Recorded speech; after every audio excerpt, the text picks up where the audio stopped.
Hay una forma de cansancio que no viene del cuerpo. Viene de intentar ser entendido por personas que ya decidieron interpretar todo desde su propia versión de la historia.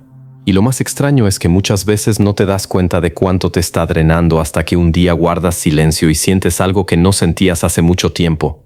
Paz. Porque explicar desgasta. No las palabras en sí, sino la intención que llevan detrás. Esa necesidad de acomodar cada frase para no ser malinterpretado. Ese esfuerzo invisible de intentar que el otro vea lo que tú viste, sienta lo que tú sentiste, entienda por qué llegaste al límite. Y cuanto más importante fue el vínculo, más difícil parece irte sin convertir la salida en un juicio, en una defensa o en una confesión interminable. Pero el taoísmo observa algo que la mayoría pasa por alto. La necesidad constante de explicar nace muchas veces de una resistencia interior. No solo quieres comunicar algo, quieres controlar cómo serás recordado. Quieres asegurarte de no quedar como el que abandonó, como el frío, como el egoísta. Y entonces hablas y hablas, creyendo que buscas claridad, cuando en realidad estás negociando tu imagen en la mente del otro. Lao Tse escribió que el que intenta justificarse pierde su centro, porque en el momento en que tu paz depende de que alguien más apruebe tu decisión, ya no estás actuando desde la libertad, estás actuando desde el miedo. Miedo a decepcionar, miedo a ser malinterpretado, miedo a aceptar que alguien puede no entenderte jamás. Y esa última parte duele más de lo que parece, porque hay algo profundamente humano en querer ser comprendido. Queremos sentir que nuestra experiencia tiene un lugar en la conciencia del otro, que nuestro dolor no fue invisible, que el amor que dimos fue real. Pero hay una diferencia enorme entre expresar honestamente lo que sientes y quedarte atrapado intentando convencer a alguien que no quiere escuchar. El Tao habla constantemente de la fricción innecesaria, del esfuerzo que nace de ir contra la naturaleza de las cosas. Y una de las formas más comunes de ese esfuerzo es insistir donde ya no hay apertura. A veces la conversación terminó mucho antes de que tú dejaras de hablar, y eso cuesta verlo. Cuesta aceptar que algunas personas no están confundidas. Simplemente están comprometidas con no cambiar, comprometidas con su orgullo, con su narrativa, con la comodidad de verte como el problema. Y mientras tú intentas llegar a un entendimiento, ellos solo intentan defender la identidad que construyeron. Entonces aparece el agotamiento, ese momento donde te escuchas repetir las mismas cosas con palabras diferentes, donde cada explicación nueva se siente más vacía que la anterior, donde empiezas a notar que no estás hablando para conectar, estás hablando para no sentir culpa. Y ahí ocurre algo importante.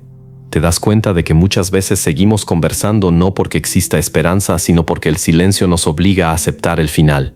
Mientras hay diálogo, todavía parece que algo puede cambiar. Mientras sigues explicando, todavía parece que no se terminó del todo. Mientras la conversación continúa, no tienes que enfrentar completamente la pérdida. Por eso tanta gente alarga despedidas que ya ocurrieron hace meses. No están intentando resolver el vínculo, están intentando evitar el vacío que deja soltarlo. Chuang Tse contaba que un hombre atrapó un pájaro hermoso y decidió encerrarlo para no perderlo.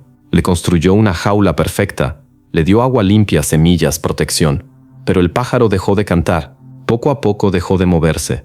Y el hombre, confundido, creyó que necesitaba cuidarlo más todavía. No entendía que algunas cosas dejan de respirar en el momento en que intentas poseerlas. Lo mismo ocurre con muchas relaciones.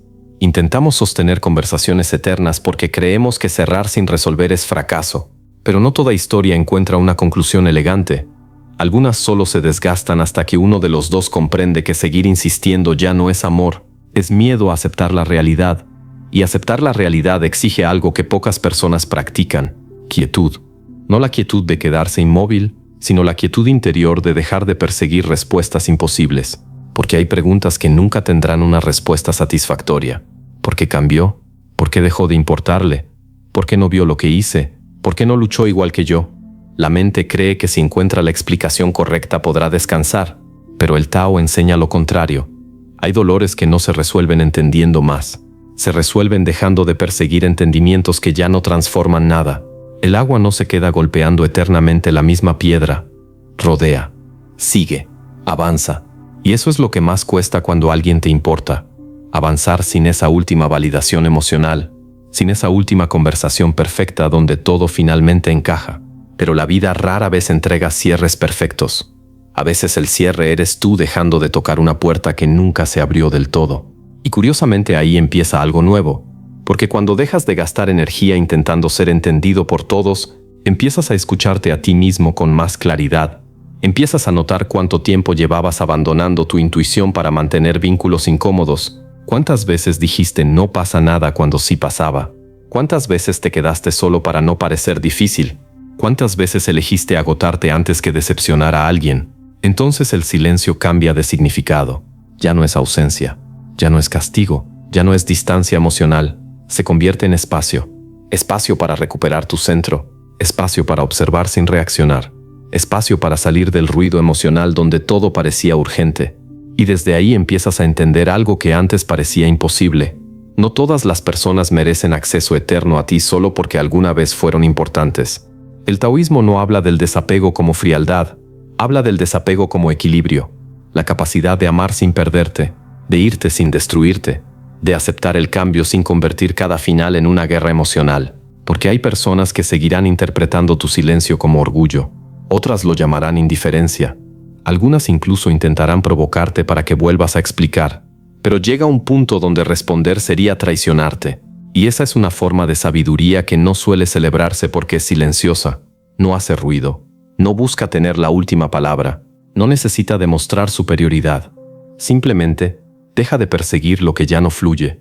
Como el árbol que suelta sus hojas sin discutir con el otoño, como el río que no se detiene porque una piedra apareció en el camino, como el cielo que no pelea con las nubes que lo atraviesan. La verdadera paz empieza cuando entiendes que no necesitas cerrar todas las puertas personalmente. Algunas se cierran solas en el momento en que dejas de empujarlas. Y quizás eso era madurar, no aprender a explicar mejor, no aprender a convencer más, no aprender a defenderte perfectamente, sino aprender cuando el silencio protege más que cualquier argumento. Porque hay despedidas que solo encuentran dignidad cuando dejan de convertirse en debate. Y hay una libertad inmensa en mirar algo que ya no te hace bien y dejarlo ir sin hacer ruido. Lo más difícil de dejar de explicar no es el silencio, es lo que el silencio revela, porque mientras hablas, mientras escribes, mientras intentas aclarar una vez más lo que sentiste, tu atención sigue puesta afuera. Sigues pendiente de la reacción del otro, de si entendió, de si respondió, de si finalmente reconoció algo. Pero cuando callas de verdad, toda esa energía regresa a ti. Y ahí aparece algo que habías evitado durante mucho tiempo, la tristeza.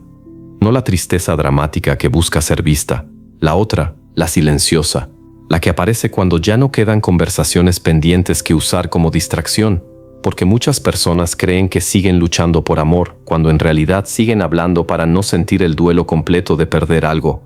Y el duelo tiene una característica incómoda, no puede acelerarse explicando más.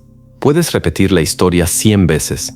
Puedes analizar cada detalle, puedes imaginar respuestas distintas, puedes volver a leer mensajes antiguos buscando sentido, pero nada de eso cambia el hecho fundamental. Algo terminó, y mientras una parte de ti siga intentando corregir el final, otra parte seguirá atrapada dentro de él. Por eso el taoísmo insiste tanto en la aceptación de lo inevitable, no como resignación amarga, sino como alineación con la realidad. Lao Tse decía que resistirse al curso natural de las cosas produce sufrimiento innecesario, no porque el dolor pueda evitarse, sino porque la resistencia lo prolonga.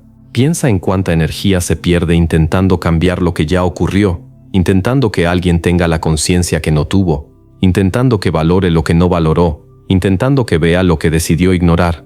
Es agotador porque en el fondo estás luchando contra algo imposible, el pasado, y nadie vence al pasado peleando con él. El Tao enseña otra cosa.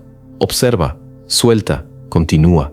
Pero eso parece demasiado simple para una mente acostumbrada a controlar. Queremos hacer algo con el dolor. Queremos transformarlo rápidamente en aprendizaje, en justicia, en cierre, en explicación. Queremos sentir que el sufrimiento produjo una conclusión clara. Sin embargo, algunas experiencias no dejan conclusiones inmediatas, dejan silencio. Y ese silencio puede sentirse insoportable al principio porque ahí ya no existe la ilusión de que todavía puedes cambiar la historia.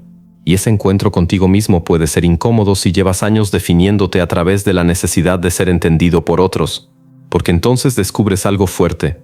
Tal vez el verdadero miedo nunca fue perder a la persona, tal vez fue quedarte sin el reflejo que esa persona te daba sobre quién creías ser. Hay personas que no saben quiénes son fuera de los vínculos que sostienen, por eso prolongan conversaciones agotadas, relaciones rotas y despedidas interminables, porque sienten que si el otro se va, una parte de su identidad desaparece también. Chuang-Tzu hablaba del hombre que cruzaba el río en una barca vacía. Si otra barca chocaba con la suya y estaba vacía, no se enfadaba. Pero si había alguien dentro, inmediatamente aparecía la ira. ¿Qué quería decir con esto? Que gran parte de nuestro sufrimiento no viene del hecho en sí, sino de la historia personal que construimos alrededor de él. No duele solo que alguien se vaya. Duele lo que interpretas sobre ti cuando se va. No fui suficiente. No fui importante. No valió la pena. Y entonces intentas explicar una vez más, esperando que el otro diga algo que desactive esas heridas internas. Pero incluso si lo dijera, la paz duraría poco, porque la raíz del dolor nunca estuvo completamente en sus palabras. Estaba en la dependencia de ellas. Cuando entiendes que dejar de explicar no es manipulación ni castigo, es recuperar soberanía emocional, es dejar de poner tu tranquilidad en manos de personas que no pueden darte lo que tú mismo todavía no aprendiste a sostener. Porque la validación externa calma pero no construye, la aprobación tranquiliza pero no sana, el reconocimiento acompaña pero no reemplaza el propio centro, y mientras no encuentres ese centro dentro de ti, cualquier rechazo se sentirá como destrucción. El taoísmo propone regresar a algo más simple, la relación contigo mismo antes del ruido del mundo, antes de convertir cada vínculo en una prueba de valor personal, antes de medir tu dignidad según quién se queda y quién se va. Por eso los sabios taoístas valoraban tanto la soledad consciente, no como aislamiento sino como regreso, el momento donde ya no necesitas actuar para nadie, donde no tienes que justificar emociones, explicar decisiones ni sostener personajes, solo estar. Y parece poca cosa, pero en una época donde todos intentan demostrar constantemente quiénes son, quedarse en silencio puede convertirse en un acto revolucionario, porque el silencio revela dependencia, revela ansiedad, revela apego, pero también revela libertad, la libertad de no reaccionar inmediatamente, la libertad de no defenderte de cada malentendido, la libertad de dejar que algunas personas piensen lo que quieran y aún así seguir en paz. Eso no significa que ya no sientas dolor, significa que el dolor dejó de dirigir tus movimientos. Y esa diferencia cambia completamente la vida. Dejas de perseguir conversaciones imposibles, dejas de revisar el teléfono esperando algo, dejas de construir discursos imaginarios en la cabeza antes de dormir. Poco a poco recuperas presencia. Empiezas a notar cosas simples otra vez. El sonido del agua, el aire de la mañana, la tranquilidad de no tener que convencer a nadie de nada. Y parece pequeño, pero ahí empieza una forma distinta de vivir, una vida menos basada en reacción y más basada en claridad. Porque cuando alguien ya no quiere escucharte, seguir insistiendo no es amor propio, es abandono de uno mismo. Y entender eso duele. Duele aceptar que algunas personas nunca verán tu versión completa, que algunos vínculos terminarán sin justicia emocional, que algunas despedidas no tendrán conversación final. Pero también hay algo profundamente liberador en eso, porque entonces dejas de vivir esperando resolución externa. Empiezas a cerrar ciclos desde dentro, no desde el orgullo, no desde la frialdad, no desde el resentimiento, desde la comprensión. Comprender que no todo conflicto necesita reparación, que no toda distancia necesita explicación, que no toda pérdida necesita convertirse en enemistad. A veces dos personas simplemente dejan de encontrarse en el mismo lugar interior, y seguir forzándolo solo rompe más cosas. El agua nunca fuerza su camino, por eso llega lejos. El árbol no pelea cuando llega el otoño, por eso vuelve a florecer. El cielo no retiene las tormentas, las deja pasar. Quizás la paz funciona igual. Quizás madurar no consiste en aprender a tener siempre la conversación perfecta. Quizás consiste en saber cuándo una conversación ya terminó aunque nadie lo haya dicho en voz alta. Y entonces te vas, no con odio, no esperando que finalmente entiendan, no buscando que te recuerden de cierta forma. Te vas porque por fin entendiste que proteger tu paz también es una forma de amor. Y algunas veces la decisión más sabia no es decir una última cosa, es no decir nada más.